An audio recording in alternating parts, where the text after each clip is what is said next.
नमस्कार, मैं श्री मनीष कोठारी एक बार फिर से आप सबका स्वागत करता हूँ हमारे सीए फाउंडेशन के अकाउंटिंग पेपर की इस क्लास में।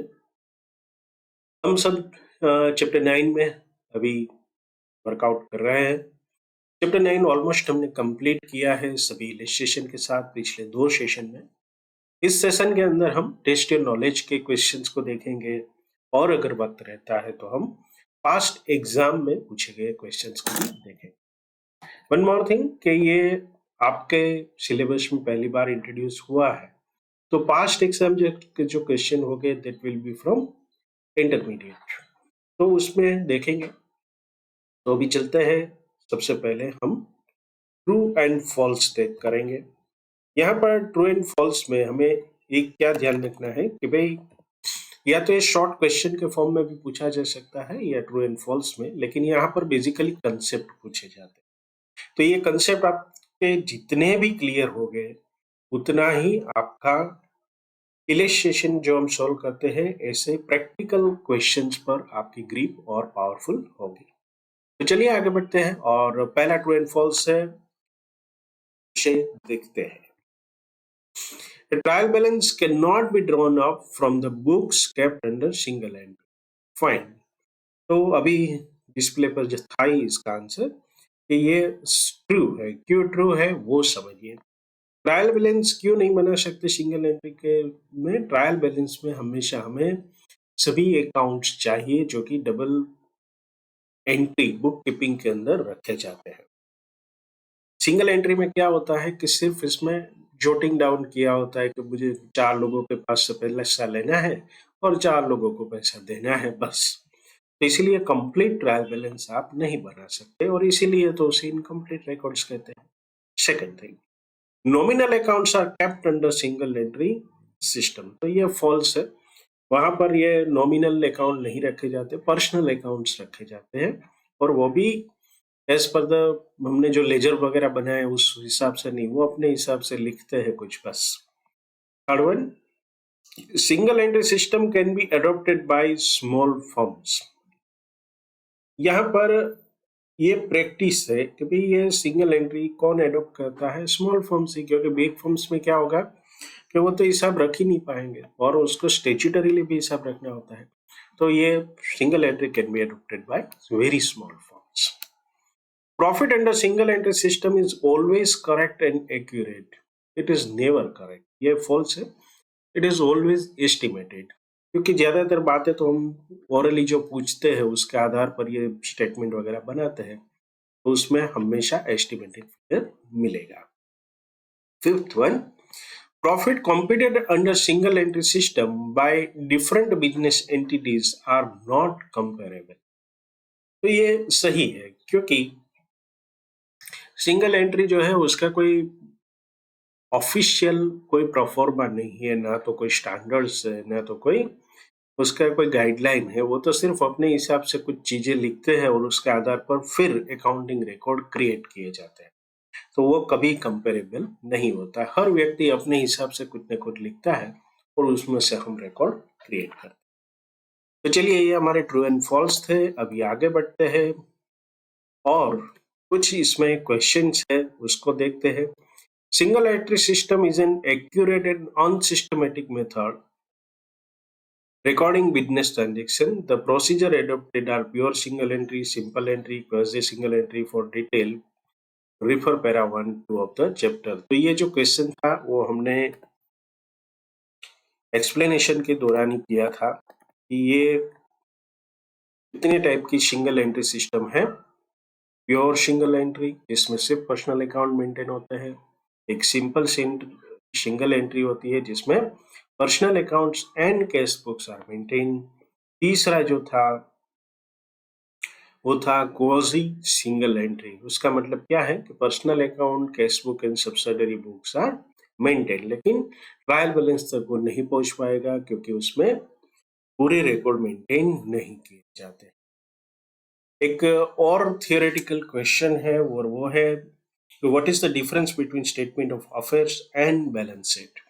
तो statement of affairs and balance sheet के बीच में फर्क क्या है? स्टेटमेंट ऑफ अफेयर जो है उसमें बेसिकली सोर्स क्या होता है, तो records kept by the proprietor, तो वो किसी भी हिसाब में रखा होता है, जबकि बैलेंस शीट जो है वो स्ट्रिक्टली अकाउंटिंग ट्रांजेक्शन पे से बनाया जाता है। कैपिटल के बारे में क्या है कि कैपिटल अकाउंट का कोई मतलब लेजर अकाउंट वगैरह नहीं होता है, तो स्टेटमेंट ऑफ अफेयर्स में सिंपली वो एक बैलेंसिंग फिगर रहता है, जबकि बैलेंस शीट में एक लेजर अकाउंट में से कैपिटल अकाउंट किया जाता है। स्टेटमेंट ऑफ अफेयर्स में कुछ न कुछ ओमिशन रह जाता है क्योंकि वो इनकम्प्लीट रिकॉर्ड है, लेकिन बैलेंस शीट में ऐसी कोई शक्यता नहीं रहती। अगर कुछ भी चूक गया तो आपका बैलेंस शीट आउट हो जाएगा और आपको पता चलेगा कि कौन सी चीजें छूट रही। बेसिस ऑफ वैल्यूएशन मतलब इनमें दी गई आइटम्स एसेट वगैरह का वैल्यूएशन क्या होता है, purely on estimated basis in statement of affairs, जबकि हमारे लिए valuation of inventories and valuation of fix asset के लिए सभी के लिए स्टैंडर्ड्स है जिसको फॉलो करके हम बैलेंस शीट बनाते हैं। What is the objective, objective दोनों में क्या है, स्टेटमेंट ऑफ अफेयर्स में objective of preparing this statement is to identify the capital figures in the beginning and at the end of the accounting period, जबकि balance sheet बनाने का objective क्या है, preparing the balance sheet is to ascertain the financial position on a particular date. So अभी आगे चलते हैं और प्रैक्टिकल क्वेश्चन जो है हमारे उसको देखते हैं। पहला प्रैक्टिकल क्वेश्चन हम शुरू करेंगे। A firm sold 20% of the goods on cash basis and the balance on the credit basis, मतलब 80% क्रेडिट सेल्स कर रहे हैं। Debtors are allowed 1.5 months credit, 45 days कह सकते हैं, 1.5 month कह सकते हैं, and their balances as on 31st March 21 is 1,25,000 rupees. Fine. Assume that the sale is uniform throughout the year. Calculate the credit sales and total sales of the company for the year ended 31st March 22. My dear friends, यहाँ पर ये simple mathematical problem है। हमें क्या समझना है कि हमें कौन सी चीज का कैलकुलेशन करना है, calculation of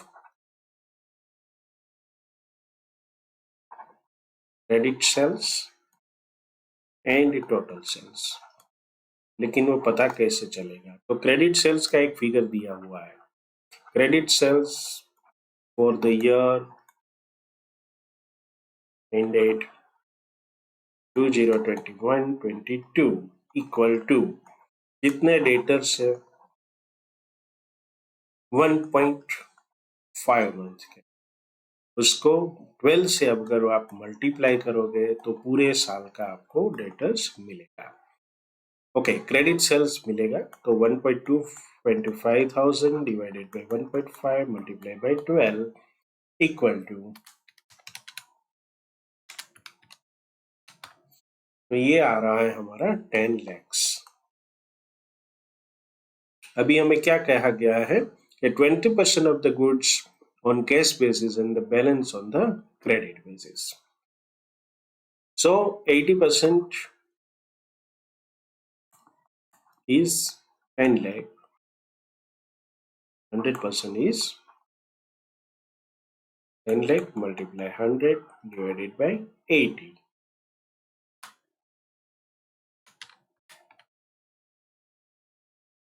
so it comes to 12,50,000। ये कौन सा फिगर है हमारा, टोटल सेल्स। तो क्रेडिट सेल्स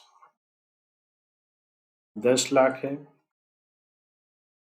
और टोटल सेल्स जो है वो कितना है, 12 लाख। तो ये प्योर मैथमेटिकल प्रॉब्लम था, इसमें कुछ ज्यादा हमें सीखने का नहीं था। एक ही चीज थी कि डेटर्स के आधार पर आप कैसे क्रेडिट सेल आइडेंटिफाई कर सकते हो, ये परसेंटेज में हमेशा ध्यान रखना। यहाँ पर जो जवाब आया सिंपली उसका 20% नहीं ले लेना, ये 80% है, तो डिवाइडेड बाय आप 80 करोगे तभी जाकर आपको टोटल सेल्स मिलेगा। तो चलिए यहाँ पर अगर मान लीजिए ये पूछ ले कि कैश सेल्स कितना है, तो आपको कैश सेल्स का फिगर निकालना होगा। तो कैश सेल्स इज 2,50,000। अभी नेक्स्ट क्वेश्चन पे आते हैं।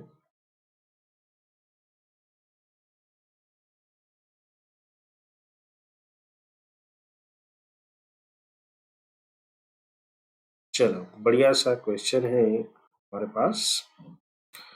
एक लंबा क्वेश्चन है तो तैयार रहना। अपनी कुर्सी की पेटी बांध लीजिए। Mr. A runs a business of ready-made garment. He closes the book of the account on 31st March. The balance sheet is on 31st March 21 as follows. तो ये बढ़िया है। ये हमें क्या दे दिया है? 31st March 21 का मतलब कि ओपनिंग का पूरा बैलेंस शीट ही हमें दे दिया गया है। We are furnished with the following information. His sales for the year ended 31st March 2022 were 20% higher than the sales of the previous year, out of where 20% sale was cash sales. Total sales during the 2021 were 5 lakhs. तो इसका एक हमें working note बनाना पड़ेगा। Working note बहुत ही simple इसमें बनेगा, तो चलिए वर्किंग नोट बना लेते हैं। Calculation of the total sales. Working note number आप लगा देना इसमें।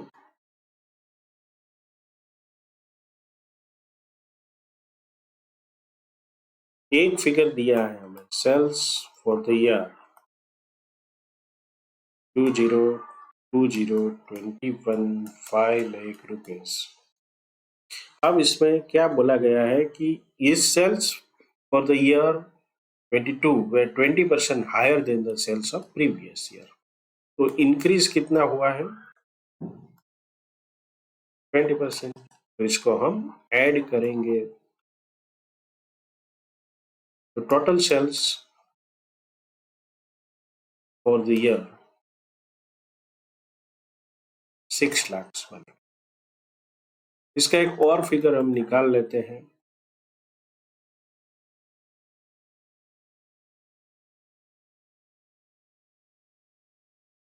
क्रेडिट सेल्स कितना किया है इसमें से? 20%। यहां पर लिखा है कि भाई 20% कैश सेल्स है, तो less cash sales 20% of the above 1,20,000। तो क्रेडिट सेल्स कितना होगा फॉर 21-22? 1,80,000। चलिए, तो ये हमारा एक काम पूरा हो गया। अब आगे बढ़ते हैं।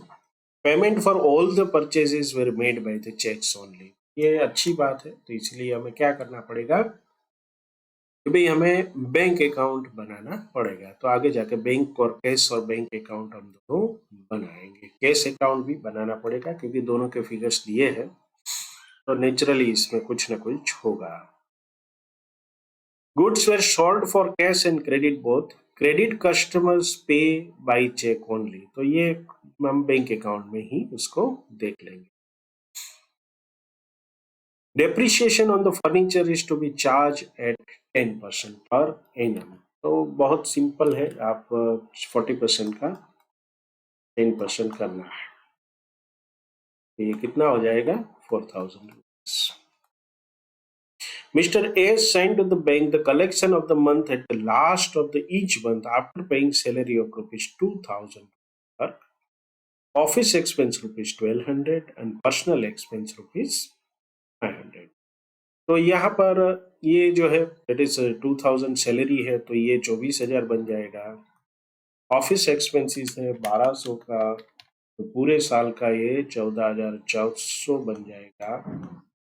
और पर्सनल एक्सपेंस जिसे हम ड्राइंग कहते हैं वो 6,000 बन। अब और एनालिसिस की है बुक्स की। Analysis of the bank passbook, ये पासबुक है manual. For the year ending 31st March 22 disclose the following. क्या डिस्क्लोज कर रहा है? Payment to the creditor 3 lakh किया है। तो अभी हम बैंक अकाउंट बनाना शुरू करेंगे, तो हमें ये फिगर्स काम आएंगे। Payment of the rent up to 31st March 16,000। मतलब रेंट जो है वो पेमेंट किया गया है। Cash deposited into the bank. Following are the balances. ये बैलेंसेस है तो नया बैलेंस शीट में काम आएगा। Stock 160, debtors 120, creditors for the goods 1,46,000।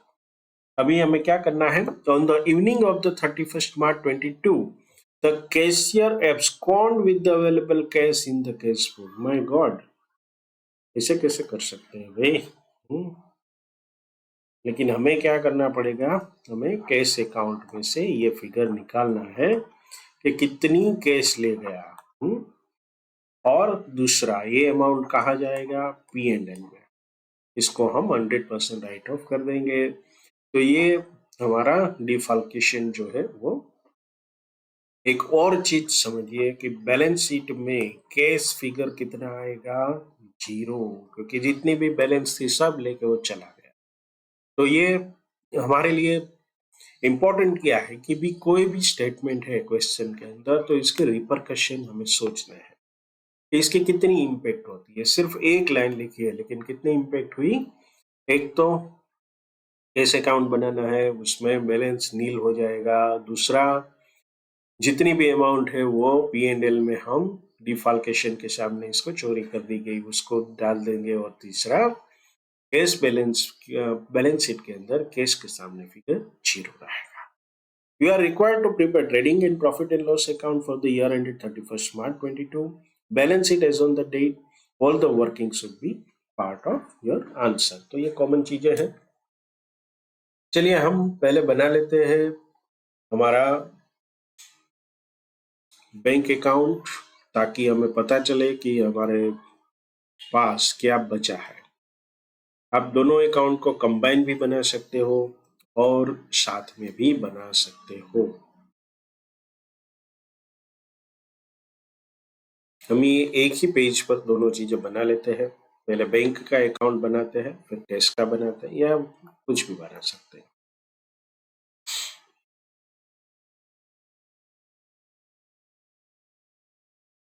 तो ये हमारा बैंक अकाउंट बन जाएगा। कौन से फिगर अवेलेबल है हमारे पास बैंक अकाउंट के लिए? ओपनिंग है 38,000 rupees.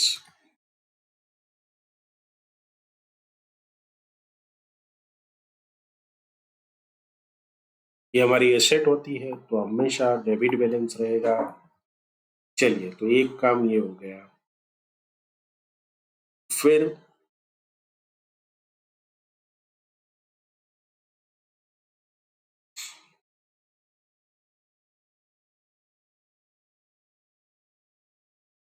20% was the cash sales. Cash sales का एक फिगर हमने निकाल के रखा है। तो बैंक अकाउंट में वो किस साइड जाएगा? हमारी वर्किंग नोट क्या कह रही है उसके बारे में। 1,20,000 जो है वो हमारा कैश सेल्स है, लेकिन वो कैश में जाएगा। तो अभी इसको हम टच नहीं करते हैं। बैंक अकाउंट में कितना डिपॉजिट किया उसको ढूंढते हैं। Payment for all the purchases were made by cheques, तो अभी पेमेंट भी ढूंढना पड़ेगा। Goods were sold for cash and credit board depreciation.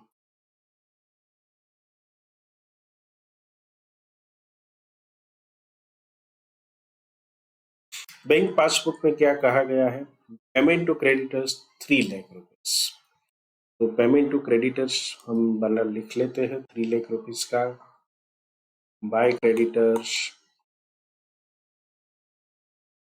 3 lakh. फिर payment of rent up to 31st March 16,000 by rent. तो ये P&L में भी फिगर जाएगा। Cash deposited 80,000 rupees.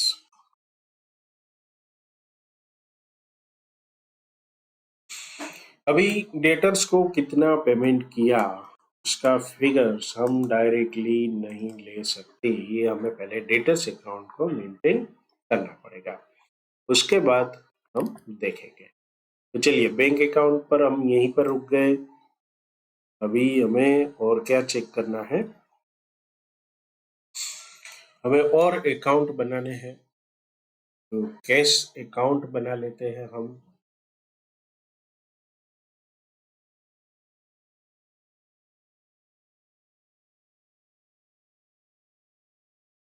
Cash account का ओपनिंग हमें पता है और क्लोजिंग भी पता है।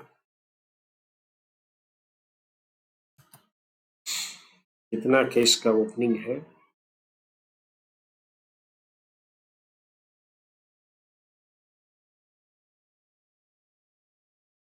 28,000 रुपीज।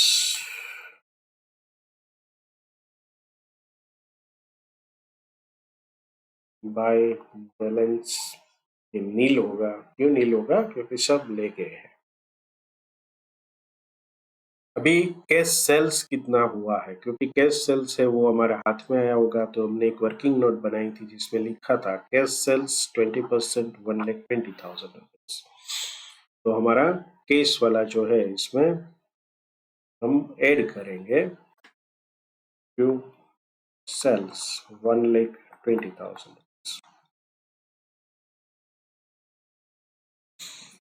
यहाँ पर हमें और 3 चीजें दी गई है जो इसका कैश पेमेंट हो रहा है।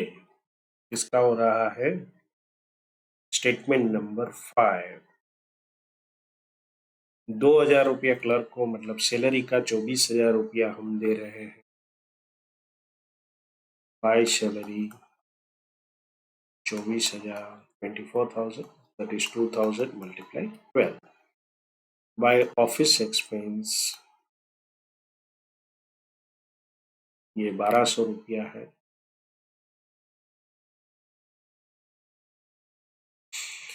बाय ड्राइंग्स तो ये 6,000। अभी और कुछ हमने किया है, कैश डिपॉजिट किया है, ये शायद कहीं पर फिगर यहाँ पर हमें मिलेगा।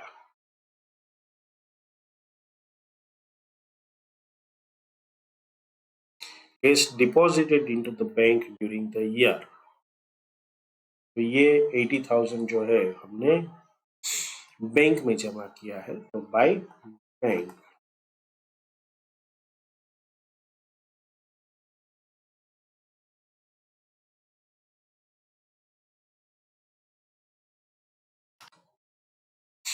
So 1,20,000, 28,000, 148।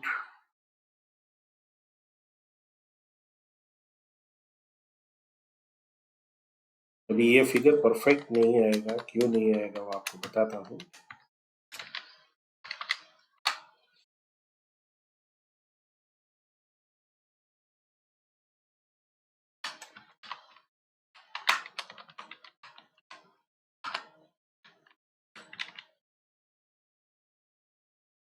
$124,400 minus 148, 23,600। देखिए यहाँ पर बैलेंस कितना आ रहा है?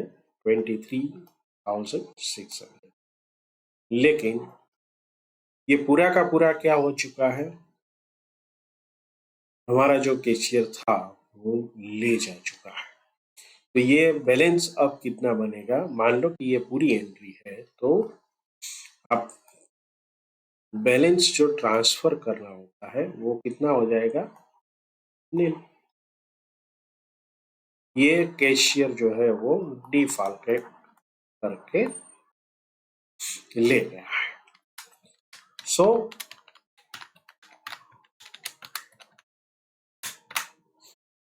ये दोनों साइड 148 हो रहा है, तो हमें ये पता चला कि कैशियर वहां से कितना रुपया ले गए। और हमें क्या पता चला? This are the various things. चलिए अभी आगे बढ़ते हैं। हमने 2 अकाउंट बना लिए, कैश और बैंक का। हमें एक और अकाउंट बनाने होंगे डेटर्स और क्रेडिटर्स के, जिसके आधार पर हम फिगर्स ले सके और हमारा ट्रेडिंग अकाउंट और हमारा P&L बन सके।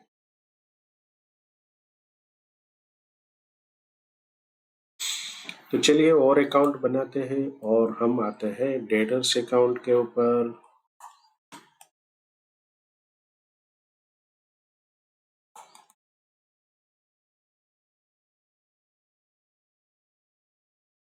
डेटर्स अकाउंट का ओपनिंग जो है कितना है देख लेते हैं।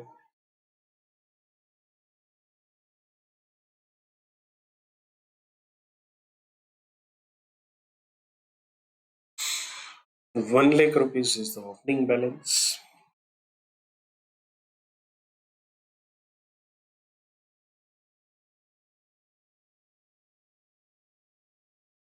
क्रेडिट सेल्स हमने कितना किया है? Credit sales for the year ₹4,80,000।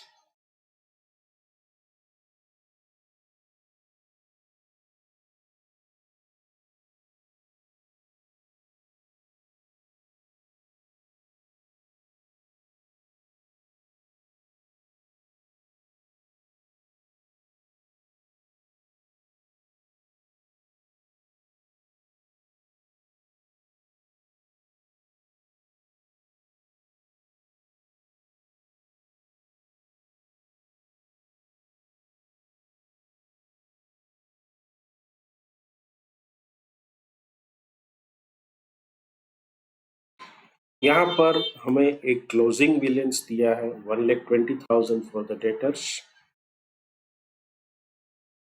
By closing balance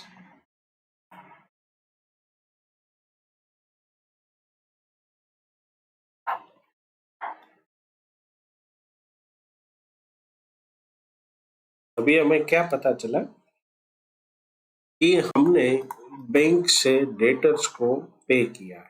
कितना रुपया पे किया है? 4,60,000। ये फिगर हमारा कहाँ जाएगा? बैंक अकाउंट में। क्यों बैंक अकाउंट में? क्योंकि सभी को पेमेंट कहाँ से करते हैं हम? सिर्फ और सिर्फ बैंक से। तो ये जो हमने बैंक में पे किया है, तो बैंक का बैलेंस अभी हमें मिल जाएगा 38,000, 80,000, 460, 5,70,000, 5,78,000। इसमें से हम 3,16,000 को माइनस करेंगे। 2,62,000 ये क्या है? By balance. किसका बैलेंस है? बैंक का है। चलिए, तो bank account, cash account, debtors का हो गया। तो अभी हम ट्रेडिंग अकाउंट बनाने की शुरुआत करते हैं। ट्रेडिंग अकाउंट में ज्यादातर शायद हमें फिगर मिल चुके हैं। अगर कुछ कम पड़ा तो और वर्किंग करेंगे। Trading account for the year ended 2022।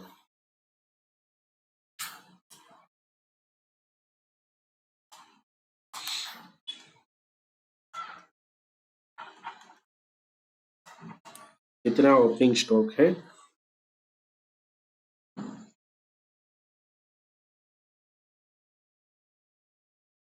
280।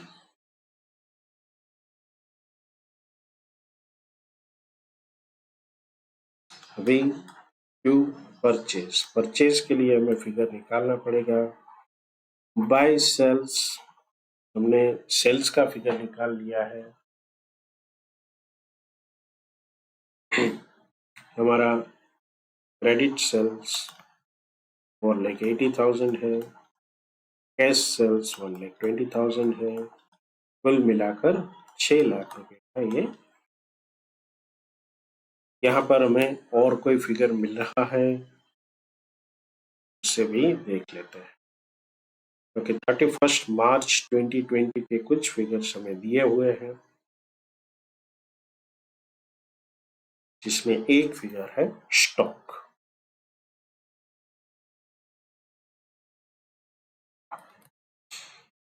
By closing stock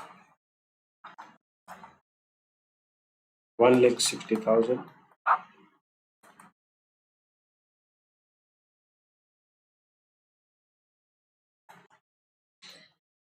यहाँ पर दो फिगर है, तो हमें पहले परचेज को ढूंढना होगा। परचेज हमें कहाँ से मिलेगा? तो हमने एक क्रेडिटर का अकाउंट बनाया, उसका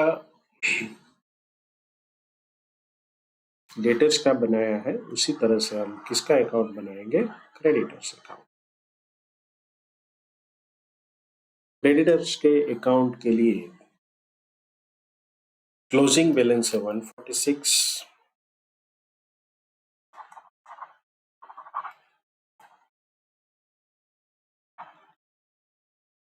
ओपनिंग बैलेंस है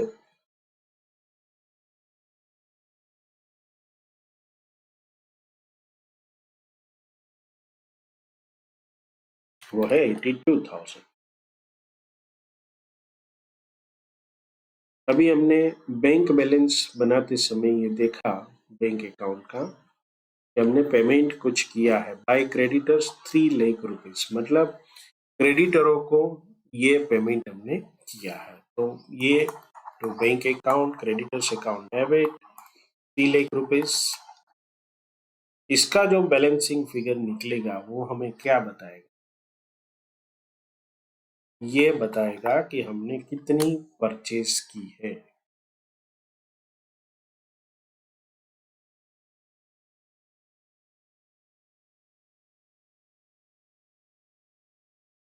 सो बाय परचेज बैलेंसिंग फिगर 3,64,000। चलिए ट्रेडिंग अकाउंट का ये हमें फिगर मिल गया है 364। तो हमारा जो ट्रेडिंग अकाउंट है वो कंप्लीट हो जाएगा। अभी सिर्फ ग्रॉस प्रॉफिट निकालना है हमें। 760 minus 280 minus 364, 1,16,000 is the gross profit. ये ट्रांसफर हो जाएगा पी एंड एल। चलिए पी एंड एल पे आते हैं। पी एंड एल अच्छा खासा हमें बनाना पड़ेगा क्योंकि बहुत सारी एंट्रियाज हमने करनी है।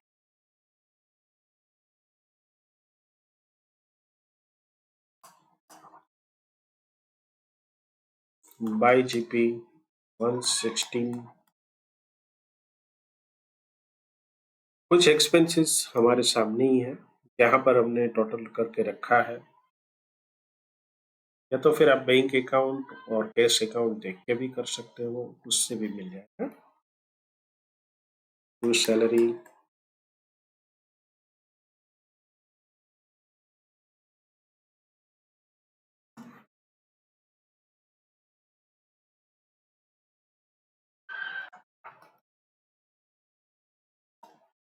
यहाँ पर एक बड़ा सी आइटम होगी लॉस ऑफ कैश।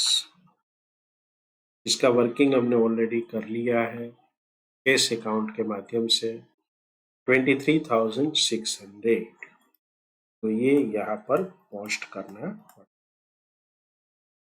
अभी हमें डेप्रीशिएशन कहा गया है कि आपको 10% करना है, तो ये 4,000 रुपीज जो है 4 नंबर के item to depreciation is the 4,000 rupees. इसके अलावा और कुछ ज्यादा कुछ एक्सपेंडिचर नहीं दिया है। ड्राइंग में जाएगा 6,000 खर्च करके पर्सनल एक्सपेंस में जो दिया है, तो इसको सोचना नहीं है पी एंड एल में। तो चलिए ये 1,16,000 है और यहाँ से हमारा नेट प्रॉफिट बनेगा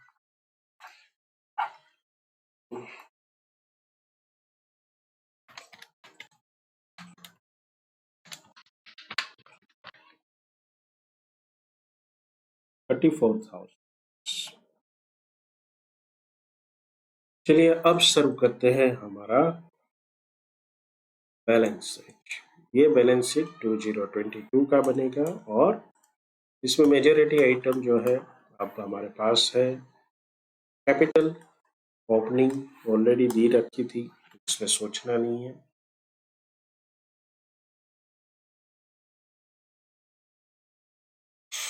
कैश कैपिटल अकाउंट 4,04,000।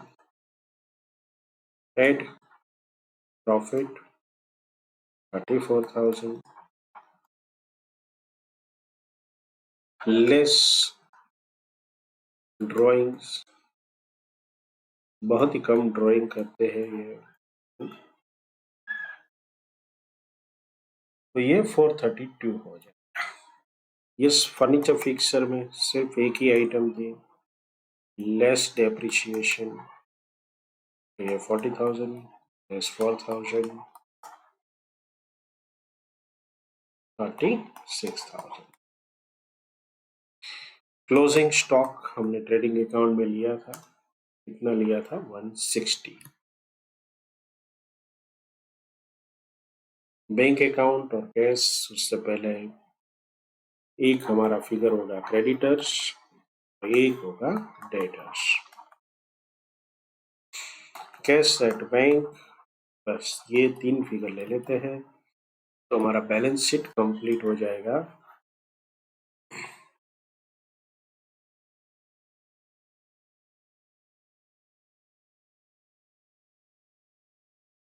क्रेडिटर हमारा कितना है?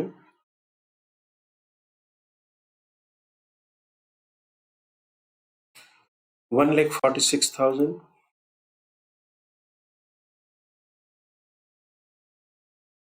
डेटर्स है हमारा 1,20,000। कैश का फिगर हमने निकाला था, फिर से एक बार देख लेते हैं, 2,62,000 rupees.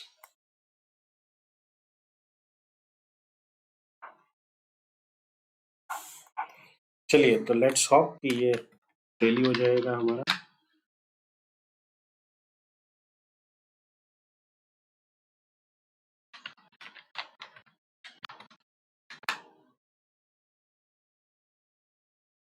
So my dear friends, ये सम जो है इसमें ज्यादा कॉम्प्लिकेशन नहीं थी, लेकिन इतना हमें याद रखना है कि सब कुछ आपको इजीली प्राप्त नहीं होगा। आपको क्या करना पड़ेगा, इसमें देखते रहना पड़ेगा, क्योंकि किस तरह से ये चीजें आ रही है, और बहुत सारी नोट्स बनाते रहनी पड़ेगी। चलिए, इसका प्रेजेंटेशन दिखाता हूँ आपको, आईसीए ने किस तरह से किया है। यस, ट्रेडिंग अकाउंट है जिसमें ग्रॉस प्रॉफिट 1,16,000 है, फिर प्रॉफिट एंड लॉस जिसमें नेट प्रॉफिट 34,000 है। ये हमारा बैलेंस शीट। इंपॉर्टेंट चीज होती है working notes, calculation of purchase, total sales, credit sales, cash collected from debtors and calculation of the closing balance of cash at bank। तो ये साथ में हमारा cash defaulted by the cashier, यहाँ पर स्टेटमेंट के फॉर्म में है, आप अकाउंट बनाओगे तो भी यही फिगर मिलेगा। हमें याद क्या रखना है, closing balance will B Neil, क्योंकि इतनी ही रकम वो लेके भाग गया है। तो चलिए, अभी हम आगे बढ़ते हैं, हमारा तीसरा एग्जाम्पल देखते हैं। चलिए, क्वेश्चन नंबर 3 करते हैं।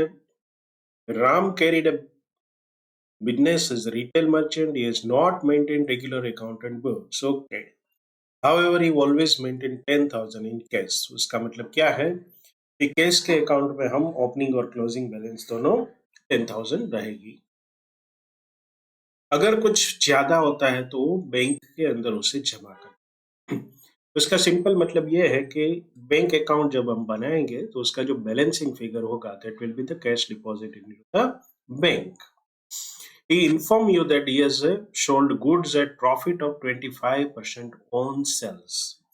मतलब जो भी सेल्स है उसका 25% जो है उसका प्रॉफिट रहता है। तो ये हमें कहाँ काम आएगा, जब हम ट्रेडिंग अकाउंट बनाएंगे तब उसका ग्रॉस प्रॉफिट इसके आधार पर निकलेगा। अभी 1/4/2021 का सब कुछ दिया है तो हमें कुछ बनाने की आवश्यकता नहीं है। 31 मार्च 2022, तो यहाँ पर कुछ फिगर्स है। नीचे एनालिसिस ऑफ बैंक पासबुक दी है, तो ये सारे फीचर्स ए टू ई से लेके बैंक पासबुक का है, तो बैंक अकाउंट इजीली बन जाएगा। He inform you that he has paid creditor for goods 20,000 in cash, salaries 40,000 in cash, he has drawn 80,000 in cash। तो ये सारी चीजें जो है वो हमारे कैश अकाउंट बनाने में मदद रूप। During the year Ram had not introduce any additional capital. चलिए, surplus cash if any to be taken as cash sales, मतलब जो भी कैश उन्होंने डिपॉजिट किया है apart from 10,000 into the bank, that will be treated as a cash sales. तो ये छोटे छोटे वाक्य होते हैं, इसको हमें समझना है, क्योंकि जब हम बनाएंगे हमारा कैश अकाउंट तो हमें पता चलेगा कि जो भी सरप्लस बचा है वो क्या है। तो उस समय हमें सोचना नहीं पड़ेगा, तुरंत हमें पता चल जाएगा कि कैश सेल्स है। All purchases are on credit basis, मतलब कोई भी परचेज कैश में नहीं हो। You are required to prepare trading and profit and loss account for the year ended 31st March 22 and balance sheet. हम एक काम ये करते हैं कि पहले इसको जितने भी फिगर्स अवेलेबल है हमारे पास, हमारा सभी फॉर्मेट्स में वो इंट्रोड्यूस कर लेते हैं। तो सबसे पहले ट्रेडिंग अकाउंट में ही आते हैं। 31st मार्च 2020 और मिस्टर राम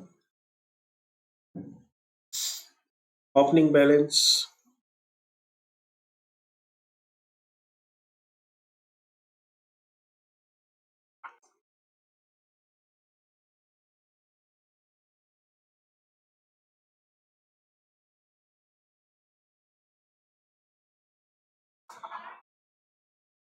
यहाँ पर हमें एक चीज पता है, इट इज 25% ऑफ सेल्स। चलिए, तो ये हमें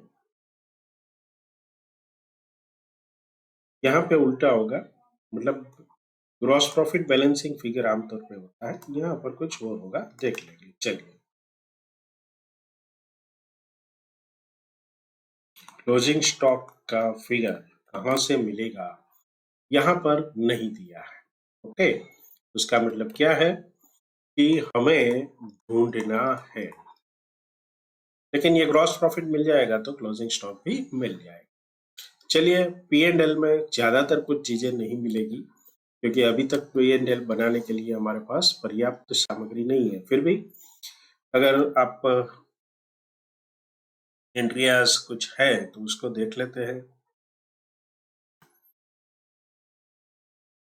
सैलरीज 40,000 केस में भी पे की गई है। तो salaries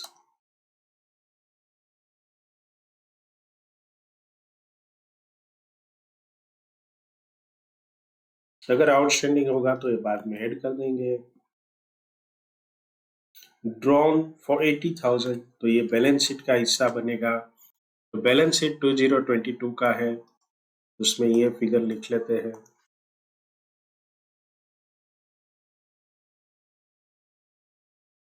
capital opening head profit less, नया इंट्रोडक्शन नहीं हुआ है, वो पहले ही बता दिया है। लेस ड्रॉइंग, ड्रॉइंग कितना है, 80,000 rupees. Cash drawn 80,000 in cash for personal expense. चलिए, तो ये फिगर हमारे पास है। दूसरा ओपनिंग बैलेंस का भी पास है। राम की कैपिटल ओपनिंग है 3 लाख।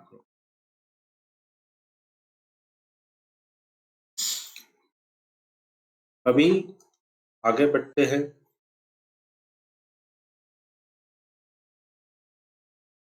लोन एक लेके रखा है 1 लाख का, taken on first 21 and 10% per annum. तो यहाँ पर लोन जो है वो बैलेंस शीट का हिस्सा बनेगा। लोन फ्रॉम बैंक, लेकिन इंटरेस्ट अभी पेड किया नहीं है, ऐसा मतलब लगता है।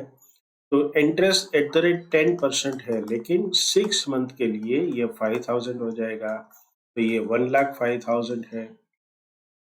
पी एंड एल में हमें इंटरेस्ट लोन का जो है वो भी ले लेना है, तो 1 लाख के ऊपर 10% उसका 6 मंथ का। आप तारीख देखेंगे तो क्या लिखी है कि भाई तारीख कौन सी है लोन की, 1/10/21।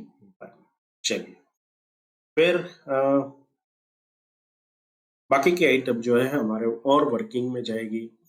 तो अभी हमें 2 अकाउंट बनाना है, कैश एंड बैंक अकाउंट साथ में बना सकते हैं। तो चलिए, कैश एंड बैंक अकाउंट से शुरुआत करते हैं। कैश ऑन एंड दोनों में 10,000 है। कैश एट बैंक, यहाँ पर एक अच्छी चीज दी है, आपको बता देता हूँ।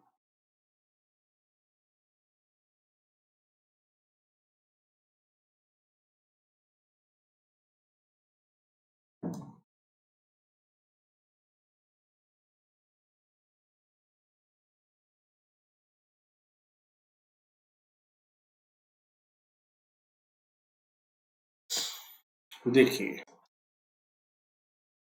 यहाँ पर कैश एट बैंक 50,000 क्रेडिट है। क्रेडिट का मतलब क्या है कि भाई ये जो है आमतौर पर डेबिट होता है, तो ये ओवरड्राफ्ट था, लेकिन ट्रांजेक्शन होते होते ये क्या बन गया, रेगुलर अकाउंट बन गया। तो कितना है, 80,000 डेबिट। तो अब ये लूजिंग बैलेंस यहाँ पर आ जाएगा, डेबिट है इसीलिए। चलिए, तो ये बाय बैलेंस बैंक और कैश हो गया। अभी बाकी के ट्रांजेक्शन को देखते हैं। पेमेंट टू क्रेडिटर्स 7 लाख, ये बैंक पासबुक में लिखा है तो बैंक में ट्रांजेक्शन होगा। 7 लाख रुपए का पेमेंट किया है क्रेडिटर्स को, तो चलिए क्रेडिटर को दे देते हैं। By creditor 7 lakh. Payment for business expense 1,20,000, तो ये P&L के आइटम है। पहले तो to bank business expenses 1,20,000 by business expense 1,20,000। Receipt from debtor 7,50,000। 7,50,000 receipt आई है, तो कहाँ जाएगी,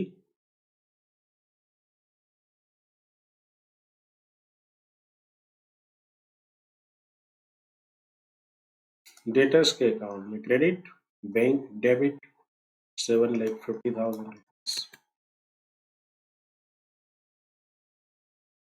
लोन 1 लाख, इंटरेस्ट सिर्फ प्रोविजन करेंगे तो कर लिया है। तो अभी लोन का पोस्टिंग करते हैं। To debtors to loan bank account debit, loan account credit. Cash deposited into the bank 1 lakh, इसे कॉन्ट्रा एंट्री भी कहते हैं। तो टू कैश बाय बैंक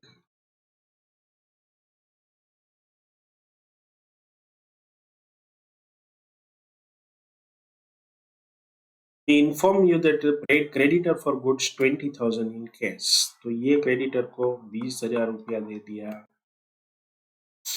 साथ में क्रेडिटर्स को दिया है। तो चलिए डेबिट क्रेडिट अकाउंट में भी करना पड़ेगा।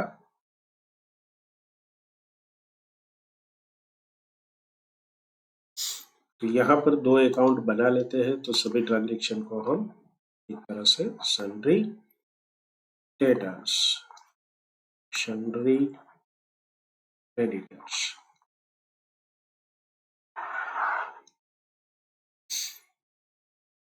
टू कैश 20,000, एक 7 लाख का और पेमेंट किया था बैंक से,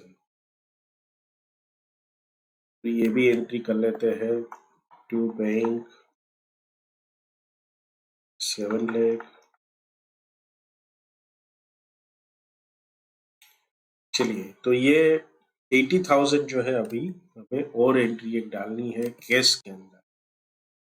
तो एंट्री 80,000 की है, इसे हम कहते हैं ड्रॉइंग्स। तो by drawings 80,000 rupees, cash account credit, personal account debit. तो बैलेंस शीट में पता चलेगा ये 80,000 रुपीज ड्रॉइंग है। चलिए,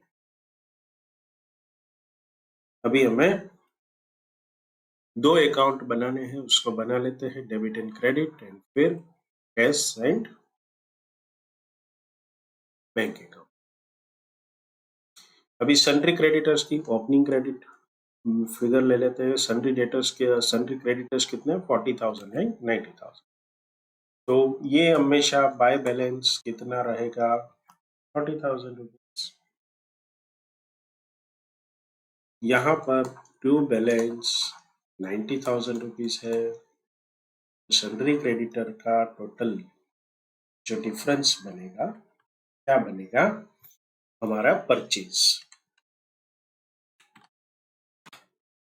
तो ये 8,10,000 है, ये भी 8,10,000 में से 40,000 माइनस करते हैं तो 7,70,000 ये बाय परचेज, ये हमारा बैलेंसिंग फिगर है। परचेज है तो ट्रेडिंग अकाउंट में हम इसको ले जा सकते हैं।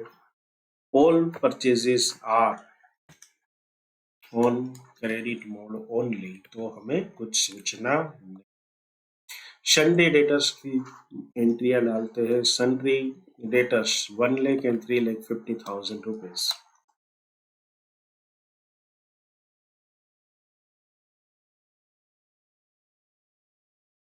Due balance, okay. अभी संडे डेटर्स में क्या ट्रांजेक्शन होते हैं देख लेते हैं।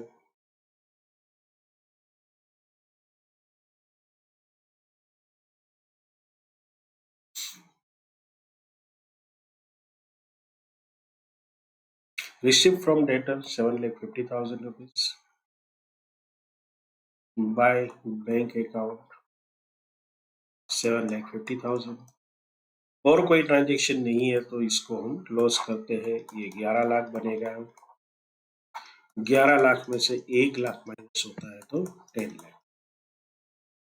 हम सबको पता है संडे डेटर के अंदर जो ये बैलेंसिंग फिगर है वो क्या है, क्रेडिट सेल्स। इतना हमने क्रेडिट सेल्स किया है। Sunday debtors debit, credit sale account credit. तो ट्रेडिंग अकाउंट के अंदर ये 10 लाख रुपया कहाँ जाएगा, क्रेडिट सेल्स के अंदर। चलिए, तो ये दोनों अकाउंट बन गए, इसका फिगर्स भी हमने ले लिया। अभी हमें एक और चाहिए कैश सेल्स, वो कहाँ से मिलेगा, नेचुरली बैंक अकाउंट से। तो अभी बैंक अकाउंट को हम क्लोज करते हैं और फिगर निकालते हैं कि कौन सा है। यहाँ पर आप देखेंगे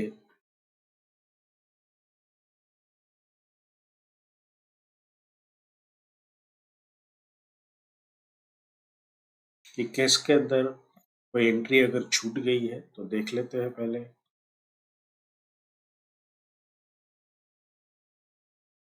P&L में ये 40,000 की एंट्री हमने रखी है तो छूट गई है, इसको पहले कर लेते हैं। बाय सैलरी 40,000 रुपीज, 20,000, 80,000, 40,000, 1 लाख, 10,000, तो ये 2,50,000 होते हैं। यहाँ पर भी 2,50,000 में से ये 10,000 माइनस करेंगे तो 2,40,000 बचेगा।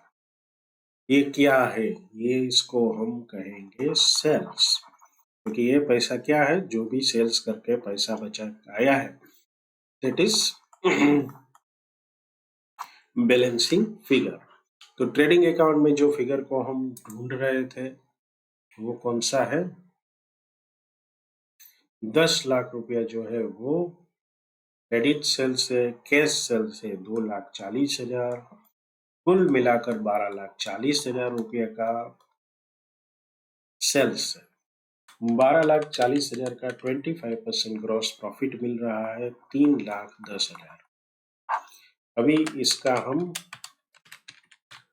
बैलेंसिंग फिगर निकालेंगे तो उसे हम कहेंगे हमारा क्लोजिंग स्टॉक। तो ये 1,20,000 का क्लोजिंग स्टॉक है, हमारा बैलेंसिंग फिगर है। क्लोजिंग स्टॉक को कहाँ ले जाना है, ऑफ कोर्स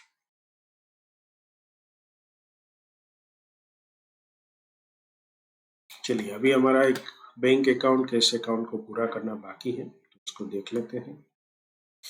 इसका दोनों साइड टोटल करेंगे। अभी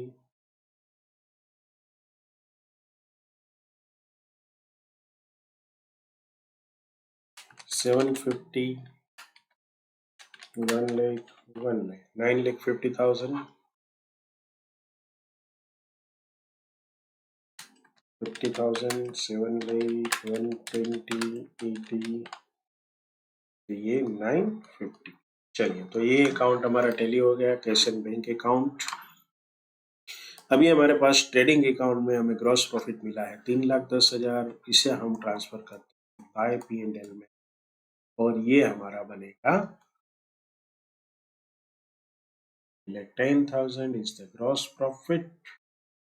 उनमें से 3 एक्सपेंस माइनस करते हैं, 40,000 माइनस 5,000 माइनस 120, तो हमारे पास बचता है 1,40,000।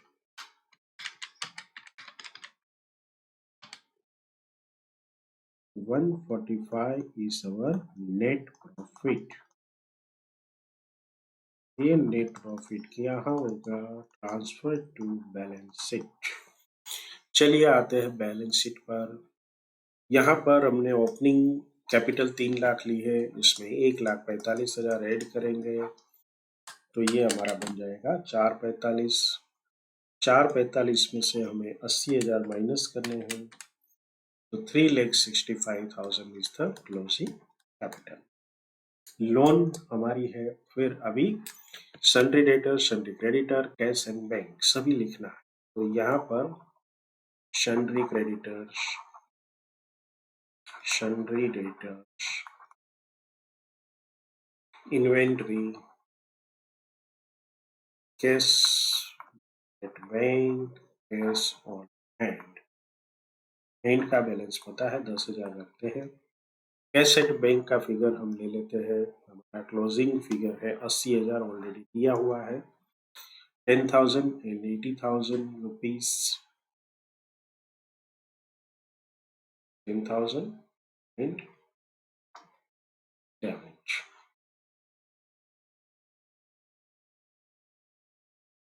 Sundry debtors 3,50,000। Sundry creditors नीचे फिगर दिया हुआ है शायद 90,000।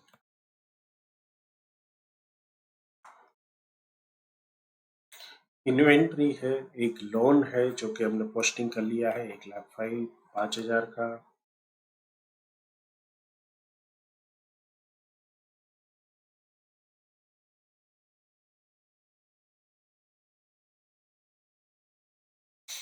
चलिए, तो कुल मिलाकर इतनी आइटम लिखने के बाद अभी हमें क्या करना है, इसके टोटलिंग को देख लेंगे।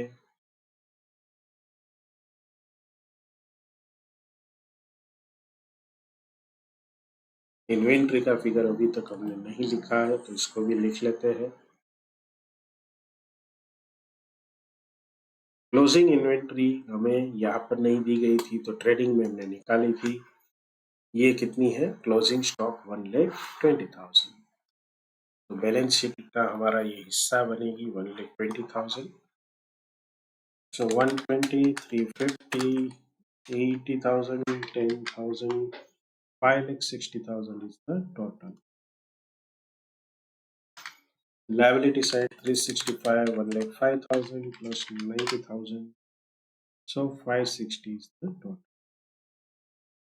So my dear friends, यहाँ पर ये हमारा इलस्ट्रेशन कंप्लीट होता है। इसका प्रेजेंटेशन देख लेते हैं किस तरह से किया है। ये ट्रेडिंग अकाउंट है, ग्रॉस प्रॉफिट यहाँ पर क्लोजिंग के लिए स्टॉक बैलेंस फिगरिंग में निकला था। फिर नेट प्रॉफिट 145, बैलेंस शीट हमारा अभी बनाया है, और वर्किंग नोट में sundry debtor, sundry creditor, cash है bank account. So with this chapter में सभी कुछ पूरा हो जाता है। एक तो सम अभी हम और करेंगे, पिछली एग्जाम में पूछा गया है। सो फ्रेंड्स, ये चैप्टर 9 में PQ है, previously asked exam question. CI inter के अंदर पूछा गया था जनवरी 21 के एग्जाम में 10 मार्क्स के लिए क्वेश्चन। हालांकि ये आपके सिलेबस में पहली बार टेस्ट होगा ये चैप्टर। चलिए इसको पढ़ते हैं। Mister Prakash furnish following information on his readymade garment witness receipt and payment, ये सारी चीजें दी है। Particular of other assets and liability, कुछ चीजें मिसिंग है। ट्रेड, यहाँ पर trade debtors, trade creditors missing है। 12% investment and salaries and additional information दी गई है, 20% of the total sales and 20% of the total purchase are in cash. Of the debtors, a sum of rupees 7,200 should be written off as bad debt and further provision on doubtful debt is to be provided 2%. ठीक है. Provide depreciation at 10%. Machine and furniture, you are required to prepare trading and profit and loss account for the year ended 31st March. तो एक normal question ही है, इसमें कुछ मतलब, लेकिन 10 mark के लिए पूछा गया था, तो हमें ध्यान रखना. चलिए, तो शुरुआत कहाँ से करेंगे? तो अप्रैल 29 का हमें बैलेंस शीट मतलब ऑलरेडी दिया हुआ है. ये जो हमारा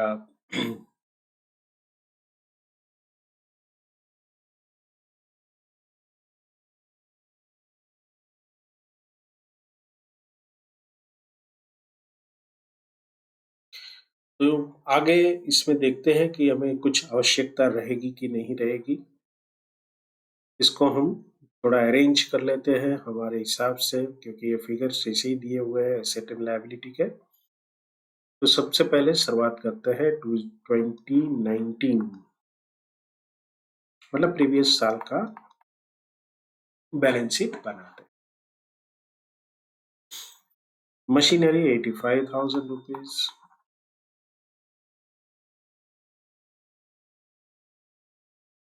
फिर है फर्नीचर 24,500. उसके बाद ट्रेड डेटर्स है 155.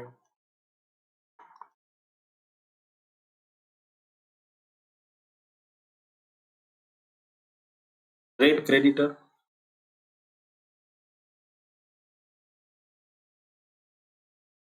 60,200. स्टॉक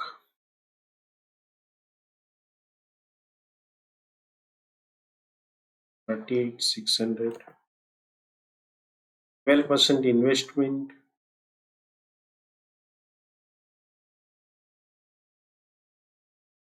अगले साल अगर इसका इंटरेस्ट नहीं आया तो प्रोविजन करना पड़ेगा.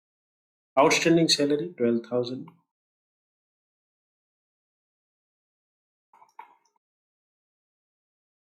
चलिए, और कुछ दिया है नहीं तो हमें और फिगर कहाँ से लाने पड़ेंगे? ये बैंक बैलेंस का फिगर है हमारे पास, तो ये ले लेते हैं 16,250.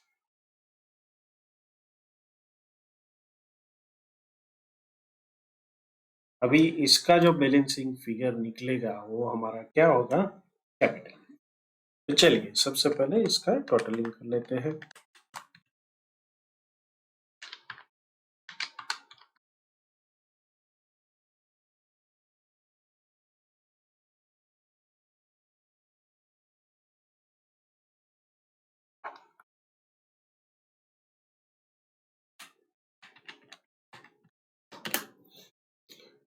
So 332,150 is the capital the business. नए बैलेंस शीट जो हम बनाएंगे 2020 का, कैपिटल, इसमें ओपनिंग, तो ये फिगर हमारा ओपनिंग बन जाएगा 332,150. चलिए, एक काम ये हो गया. अभी और क्या करना है? यहाँ पर हमें ट्रेडिंग अकाउंट बनाना है. तो ट्रेडिंग अकाउंट के लिए जो फिगर्स चाहिए वो हमें तैयार करने पड़ेंगे.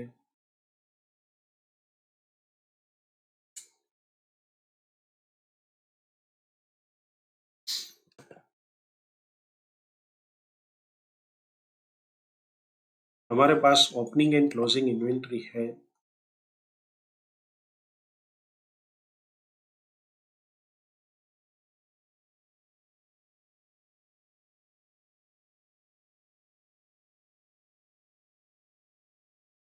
परचेज का फिगर हमें सन्ड्री डेटर क्रेडिटर बनाने के बाद मिलेगा. उसी तरह से सेल्स का फिगर भी बाद में मिलेगा. इसको हम दो फिगर लिख के छोड़ दे रहे हैं. हमारा कौन सा फिगर है? Stock 38,600. and closing 55 share.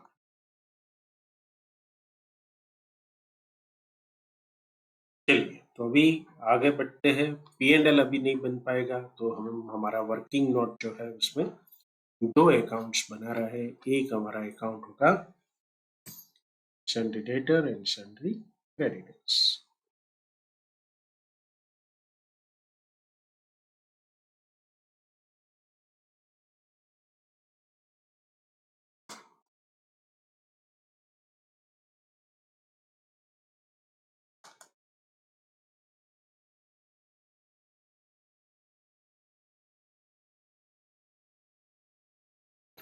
Debtors के फिगर्स हमारे पास एक है 155 ओपनिंग का,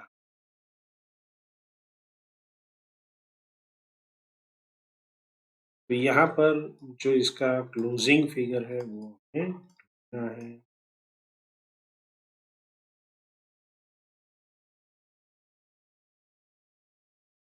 चलिए आगे का पढ़ते हुए हम कुछ ना कुछ इसमें से फिगर मिल जाए। Issued from sundry debtors 481 by case for like 81,000 rupees। एक एंट्री ये हुई।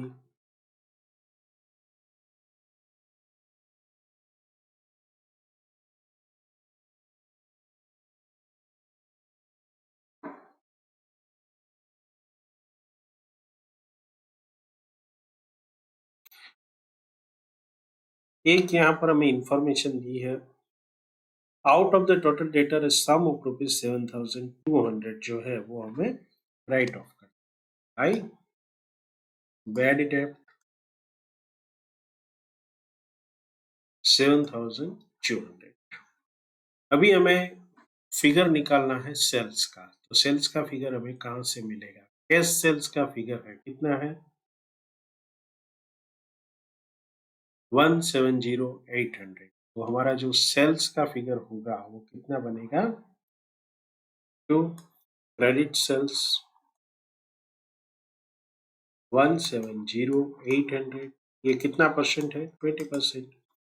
उसका 80% हमें चाहिए। वो हमें क्या बताता है कि 178 को जब आप 20% से डिवाइड करोगे तो आपको 8,54,000 का फिगर मिलेगा। उसका 80% यानी 683,200। तो ये फिगर जो है हम क्रेडिट सेल्स का हमने डिराइव किया है विथ हेल्प ऑफ ये figure cash sales and 20% of the total sales उसके आधार।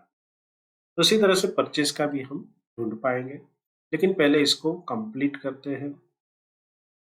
सो इसका जो बैलेंसिंग फिगर निकलेगा जिसे हम ढूंढ रहे हैं,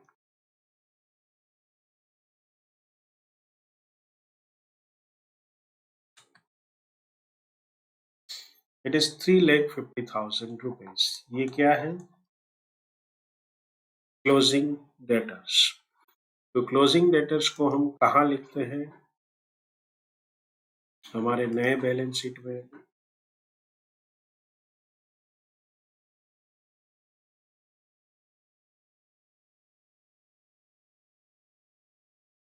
इसके साथ हमें ट्रेडिंग अकाउंट में भी एक चीज मिल गई। क्या मिल गई? हमें सेल्स मिल गया दोनों चीजों का।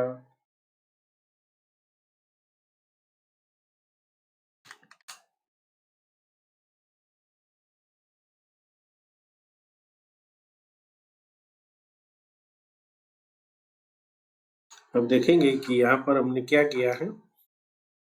838 683,200 क्रेडिट सेल्स है, 170,800 ये हमारा कैश सेल्स है। तो दोनों सेल्स मिलाकर कितना होगा? 8,55,000।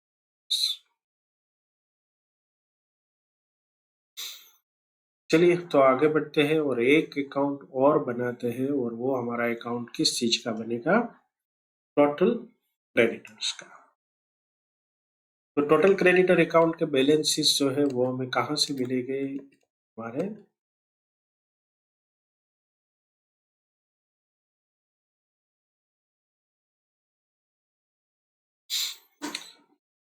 Total creditor 60,200, by balance 60,200। इसका दूसरा फिगर अभी हमें ढूंढना है, तो उसे भी ढूंढ लेते हैं।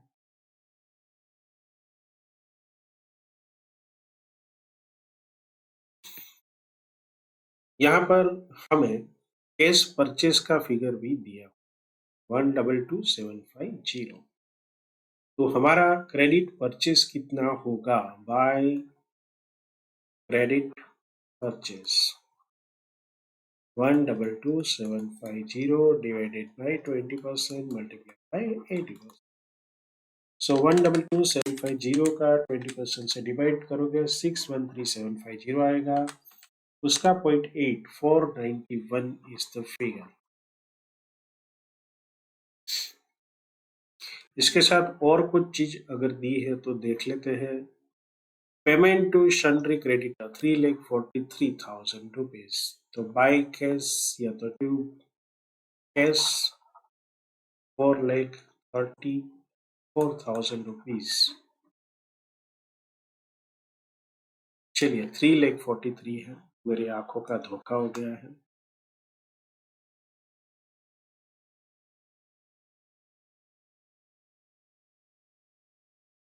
तो अभी हम हमारा बैलेंसिंग फिगर निकालेंगे।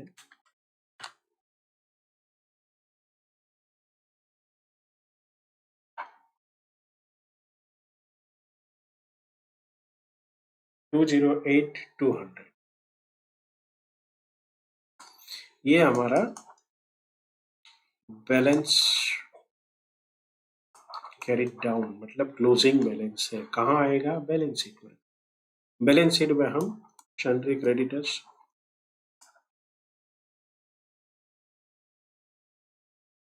208,200 डाल देते हैं। अभी हमारा ट्रेडिंग अकाउंट पूरा हो जाएगा। परचेजेस का फिगर भी हमें मिल चुका है। परचेज का फिगर कितना है? वंस अगेन आपको दिखा देता हूँ। परचेज का figure 122,750, that is our cash purchase. Cash purchase is the 20% of the total purchase. So divided by 20%, 613,750।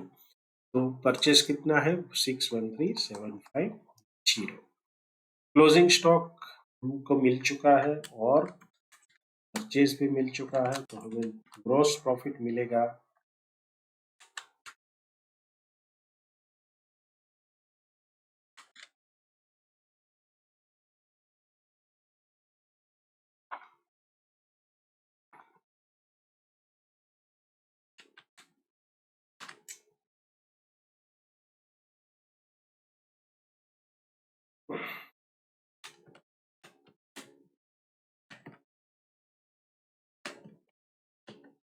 257,350।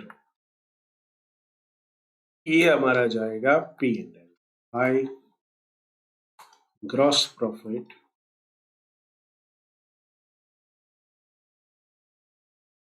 257,350। चलिए अब सारे एक्सपेंसेस हमें लिख लेने हैं जो कि इसमें दिए गए हैं।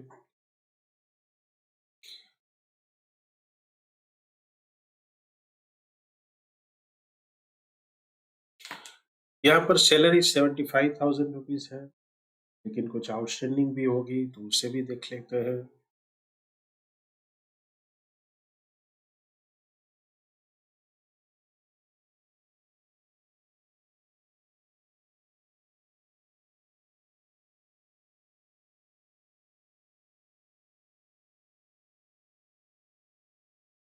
आउटस्टैंडिंग सैलरी है दोनों में 12,000 और 14,000। तो सैलरी जो है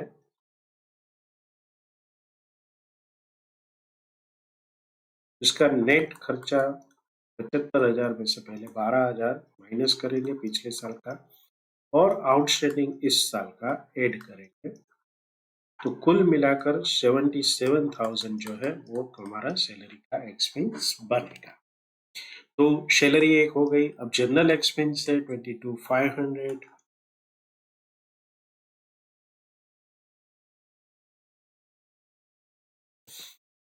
रेंट है 11,800।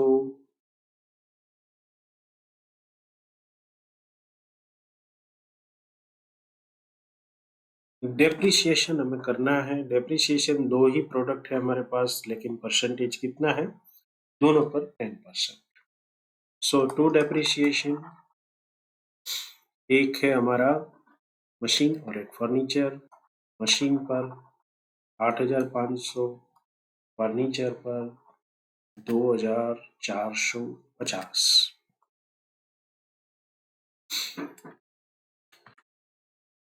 तो ये बन जाएगा 10,950। चलिए अभी राइट ऑफ किया, कितना किया? 7,200 बेड रेट का। इसमें प्रोविजन भी करना है। प्रोविजन कितने पे करना है? बाकी जो बचा उसके ऊपर। तो बाकी हमने जो क्लोजिंग फिगर निकला हमारा बेड रेट का, वो कितना निकला? सॉरी, टोटल का। तो टोटल डेटर्स क्लोजिंग बैलेंस 3,50,000 से। उसके ऊपर हमें कितना प्रोविजन रखना है?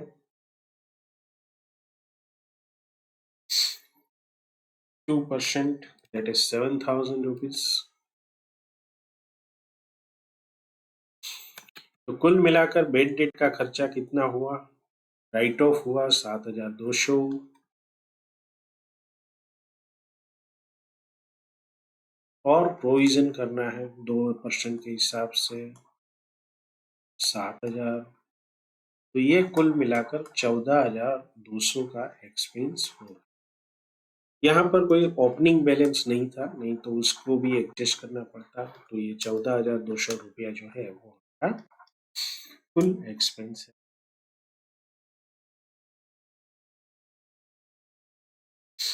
अभी हम आते हैं हमारे सेकंड साइड पर, P&L की।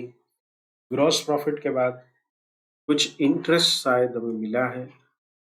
इंटरेस्ट ऑन इन्वेस्टमेंट रिसीव्ड 9,750, लेकिन क्या ये सही है? ये देखना पड़ेगा। तो पहले तो ये देख लेते हैं कि कितना इन्वेस्टमेंट किया है। इन्वेस्टमेंट कितना है? 85,000 का 12% के हिसाब से। तो चलिए 85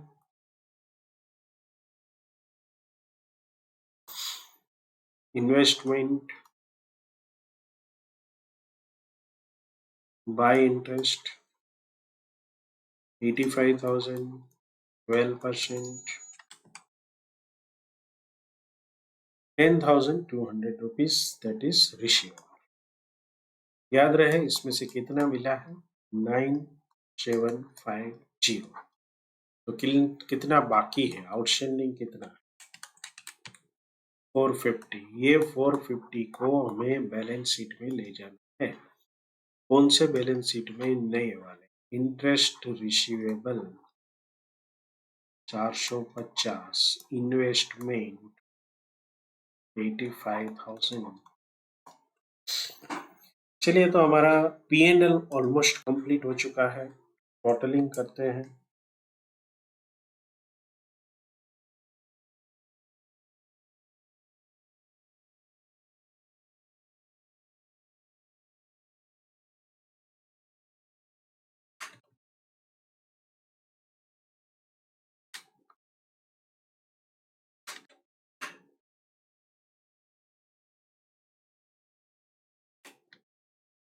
वन 131,100, ये क्या है? To net profit carried to be balance sheet. Balance sheet में दोबारा आते हैं। ओपनिंग हुआ, एड इंट्रोडक्शन, अगर कुछ कैपिटल का हुआ है तो add net profit 131,100 less drawing. चलिए देखते हैं क्या फिगर्स है। यहाँ पर कुछ न कुछ लिखा होगा। Capital brought in the business during the year 50,000 rupees. तो चलिए 50,000 रुपीज को ऐड कर। अभी कुछ ड्राइंग होगा तो इसमें लिखा होगा 96,000। हर महीने 8,000 रुपया ड्राइंग है। So 332,150 plus 50,000 plus 131,100 minus 96,417,250. और कोई आउटस्टैंडिंग एक्सपेंसेस है? यस, 14,000 का है सैलरी।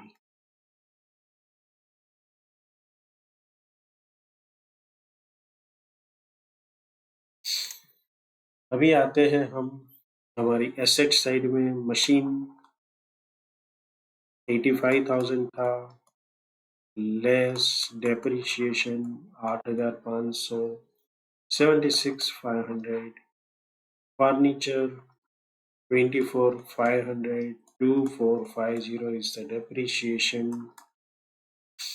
इसका फिगर जो आएगा 22,050। अभी इन्वेंट्री बाकी है हमारे लिखने की, तो वो लिख लेते हैं। इन्वेंट्री का फिगर मिला था, शायद हमने ट्रेडिंग अकाउंट में ये 55,700 लिखा है। 55,700 जो है स्टॉक है हमारा, बैलेंस में लिख लेते हैं। सबसे इम्पोर्टेंट, सन्डी डेटर्स को कैसे दिखाओगे? सन्डी डेटर्स कितना है? हमने एक फिगर निकाला था क्लोजिंग वाला।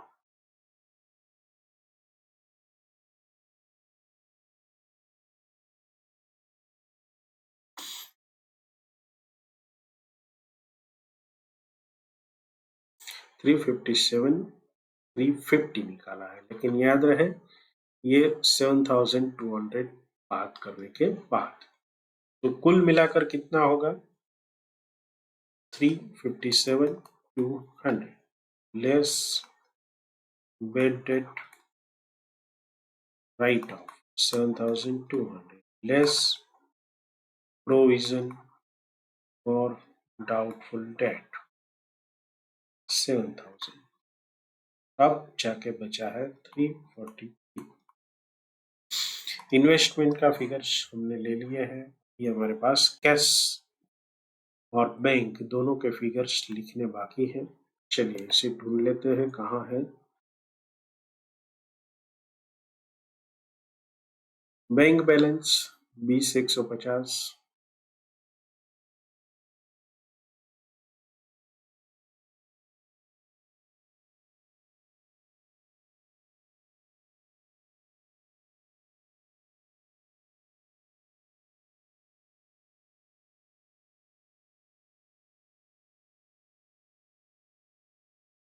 Bank balance at the bank 36,600।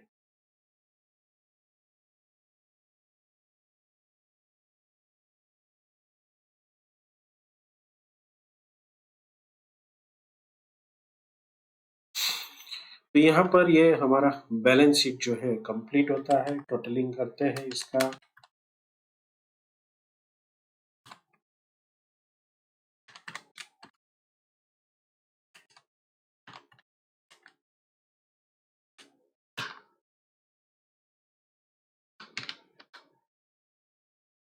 $639,450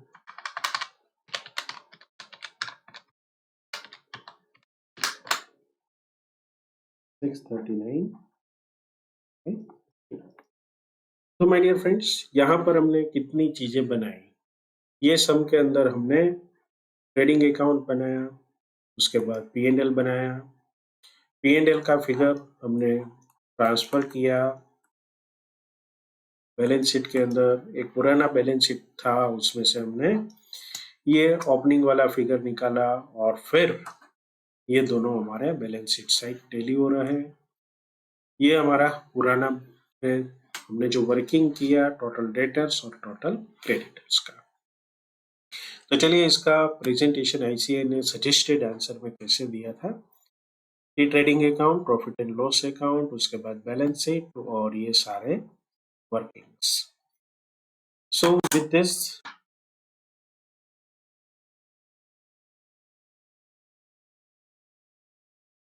with this ये चैप्टर को हम यहाँ पर समाप्त। तो हमने पूरा चैप्टर देखा, पीईक्यू देखा, चैप्टर नया इंट्रोड्यूस हुआ है। कैसा क्वेश्चन पूछा जाएगा पता नहीं है, लेकिन आपकी एग्जाम पॉइंट ऑफ व्यू से जितने भी इलिस्ट्रेशन है उसमें से इलिस्ट्रेशन नंबर 8, 9, 10 आपके लिए मोस्ट इम्पोर्टेंट है। उसके किए बिना एग्जाम में मत जाइए। I wish you all the best. Practice करते रहिए। Thank you very much for listening and watching. By the way, अगर सब्सक्राइब नहीं किया है तो please do subscribe and share with your friends. Thank you.